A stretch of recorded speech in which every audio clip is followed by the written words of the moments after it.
Today's Read Aloud and Must Read Aloud is Indie Alphabet, written by Shobha Tarur Srinivasan, art by Christy McCreary.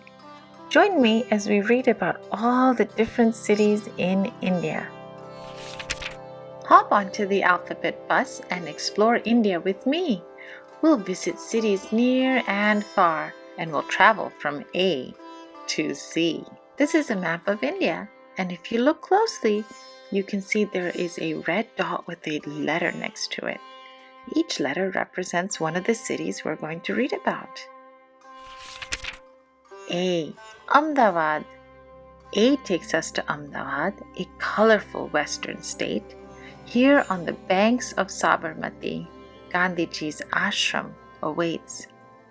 Mohandas Karamchand Gandhi is revered by many in India and the world as Mahatma, or great soul. He believed in a non-violent approach to gaining independence from the British. B is for Bengaluru. B brings us to Bengaluru, the sprawling city of high tech. The weather is good, inventions are too, but traffic is so bottleneck. Bengaluru, once Bangalore, is called the Silicon Valley of India because of the many internet technology firms in the city. Maybe someone you know has visited Bengaluru. C is for Chennai. C calls us to southern Chennai, where beaches are sandy and bright. Dance and song fill festival halls, and the temple bell rings through the night. Chennai is the capital of Tamil Nadu. It was called Madras for a long time, and Tamil is the local language spoken in the city. D is for New Delhi. D for New Delhi, capital city, rich with history like the old Red Fort. Here we can see the Grand India Gate and Jama Masjid with its spacious court. The Red Fort was built by Emperor Shah Jahan, and it was the residence of the Mughal emperors for about 200 years. E is for Etowah in Uttar Pradesh, where we will next make our stop. Near river banks of Chambal and Yamuna, cargo trains transport farmers' crops. Etowah is a city on the banks of the Yamuna River in the state of Uttar Pradesh. The city was home to many freedom fighters during the revolt of 1857, also known as the Sepoy Mutiny. F brings us to Faridabad. With its factories and crowded streets, people work hard in this Haryana town, and the town markets are full of sweet treats. Faridabad is the largest city in Haryana. The Hindi language spoken here is an older form called Braj Bhasha, which is quite different to here. G is for Gaya, place of stories and myth. With old buildings and narrow lanes, we can visit where Gautam Buddha taught or learn of great King Ram's reign. Gaya is the second largest city in the state of Bihar, after its capital Patna, and is a major tourist attraction. Gaya is believed to be where the Buddha, then known as Siddhartha Gautama, sat under the Bodhi tree and became enlightened. Gaya is also mentioned in the epic Ramayana as a place that Lord Ram visited. H is for Hyderabad. H is home to Hyderabad and tall minarets of Charminar. To sample the scrumptious biryani, tourists come from near and far. Hyderabad is known as the City of Pearls because the city is dotted with stores selling fresh and seawater pearls. Here's a picture of the Charminar. Char means four, and as you can see, it has 4 minarets. And there are some friends enjoying the scrumptious biryani. I is for Indore in Madhya Pradesh. Many languages are spoken in town. The summers here are scorching hot. Everyone has the same meltdown. It can get to be 45 degrees Celsius in Indore on some summer days, which is 113 degrees Fahrenheit. That's hot! J is for Jaipur, the famous pink city, a dry desert where camels roam, study the stars at the Jantar Mantar, and gaze at the palace's dome. The Maharaja of Jaipur believed that pink was the color of hospitality and painted the whole city that color to welcome Queen Victoria on her visit to the city in 1876. K is for Kolkata, Bengali city of sweet sandesh and melodious songs. We stop at Victoria Memorial, then look at Howrah Bridge, so very long. Howrah Bridge is a cantilever bridge that spans the Hooghly River. It carries daily traffic of more than 100,000 vehicles and possibly 150,000 pedestrians, which makes it one of the busiest cantilever bridges in the world. Lucknow. L is for Lucknow, a cultural city with the Grand Rumi Gate, 60 feet tall.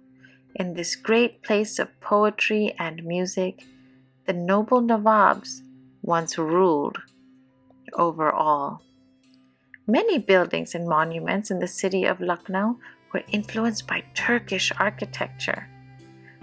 The Rumi Darwaza, which is the historic gateway to the city of Lucknow, is similar to the gateway to Constantinople. That is why the Rumi Darwaza is nicknamed the Turkish Gateway.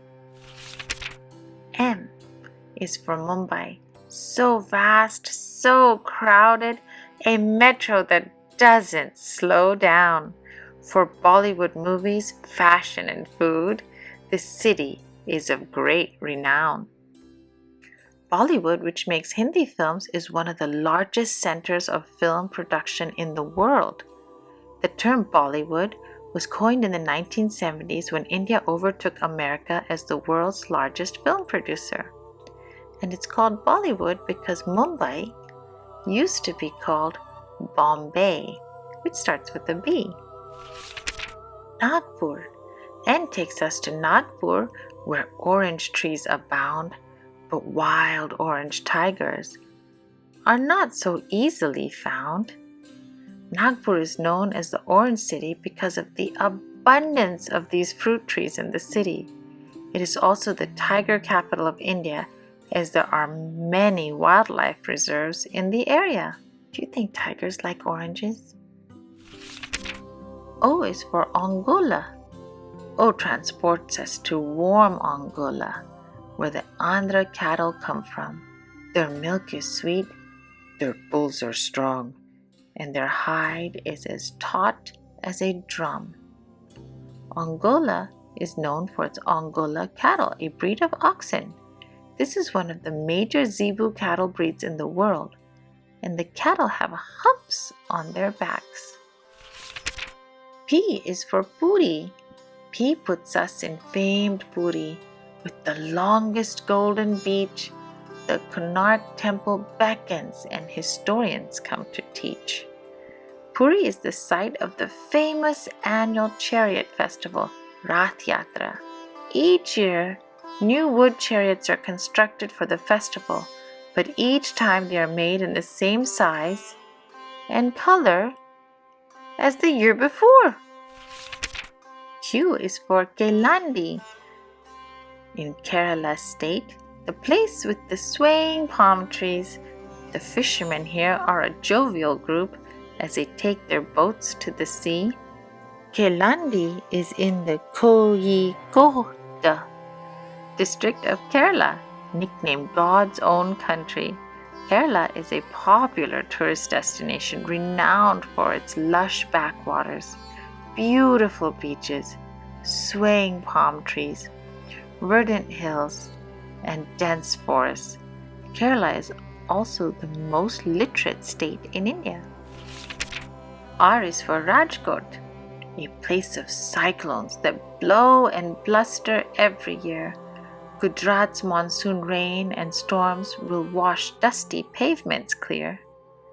Rajkot is known for its delicious street food. Vendors for pav bhaji, chevro, pani puri, gugra, vada pav, and samosa dot the streets around the city. S is for Srinagar. S takes us to Srinagar, scenic gardens, lakes, houseboats. Stop to enjoy this magical place and see graceful shikaras afloat. Srinagar in Kashmir is famous for its pashmina shawl, which is popular all over the world today.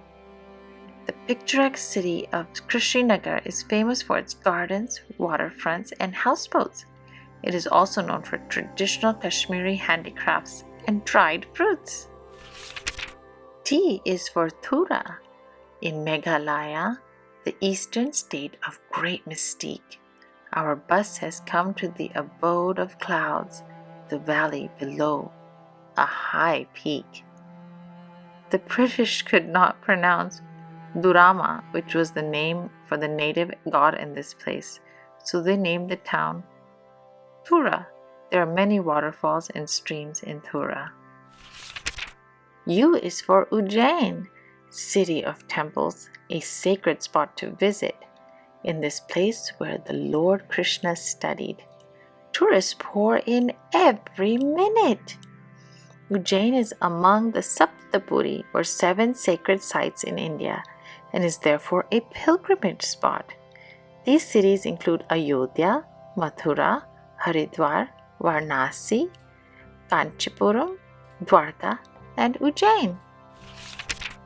V is for Visakhapatnam or Vizag. The British called it so. In this old city of seaports and steel, the rusty shipyard glows. Visakhapatnam is a large port city on the coast of the Bay of Bengal.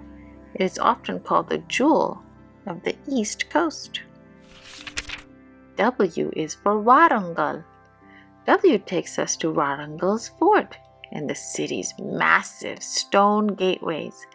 Telugu is spoken in this town, where Mughal Aurangzeb used to stay. The city's residents are called Warangalites. Every year, Warangalites celebrate a festival of flowers by taking a different variety of flowers to the temple each day for 9 days. X sounds like exit, but let's keep going. Our journey still has its allure. This country is vast, its geography great. We have 2 more letters to tour. Did you know that India is about 1/3 the size of the US, but has more than 4 times the population? Yanam. Y is for Yanam, once a French city, a small district on the Bengal Bay. People here used to speak the French tongue, but it's mostly Telugu today. Yanam was a French colony for 300 years. It was only transferred to India as a union territory in 1954, and some of the older citizens of the town still speak French. Z brings us to Zirakpur, where we make our final stop. We've seen buildings and temples, sandy beaches and rivers, and I'm just about to drop. Zirakpur is a suburb of Chandigarh in Punjab. It is known as the wedding capital of the region, as 80% of the wedding banquets and resorts of the Chandigarh Tri-City are located in Zirakpur. Wedding fireworks are routinely seen in the town. Listen carefully to this historical rendition of the Indian National Anthem. The National Anthem was written by Rabindranath Tagore and was first believed to be recited in 1919. This particular version was recited in 1942, a full 3 years before India gained independence from the British. The date, the 11th of September 1942. The time, 6 p.m. The occasion, the inauguration of the German Indian Society at the Hotel Atlantic, Hamburg. At the ceremony were present Netaji Subhas Chandra Bose, N.G. Ganpule, members of the Indian Legion, a number of German dignitaries, including the mayor of Hamburg, diplomats of other countries. The function concluded with the playing of the German and Indian national anthems. The band was the chamber orchestra of Radio Hamburg. The band leader, Dr. Eigil Krutke,